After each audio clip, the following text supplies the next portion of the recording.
বাংলাদেশের জাতীয় মসজিদের খতিব আল্লামা আব্দুল মালিক হাফিজাহুল্লাহর জবানি আপনাদেরকে ওই কথাটা বলতে চাই। তিনি যা বলেছেন যে এই নির্বাচনে একজন আল্লাহ ভীরু এবং দেশপ্রেমিক মানুষের জন্য আল্লাহর কাছে আমাদের দোয়া করা দরকার। এটাই হচ্ছে আমাদের কথা। আজকে একজন মামুনুল হকের জন্য আমাদের ভোট কেন চাইতে হবে? ইমানের তাগিদে একজন মানুষ তো মামুনুল হককে ভোট দিতে বাধ্য।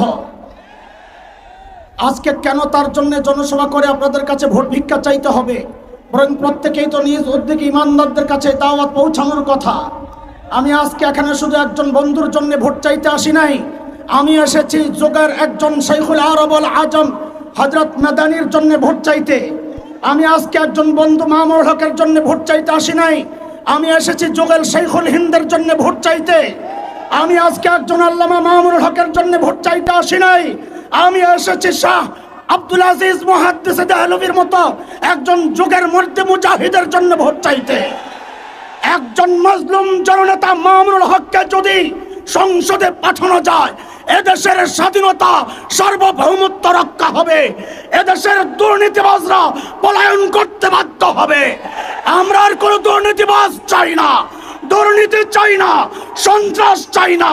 লুটেরাদের হাত থেকে যদি এদেশ রক্ষা করতে হয়, রিকশা মার্কায় ভোট দিতে হবে। আগামীর মার্কা বাংলাদেশের মার্কা, স্বাধীনতার মার্কা, মামুনুল হকের মার্কা, আলেমদের মার্কা, তাওহীদি জনতার মার্কা।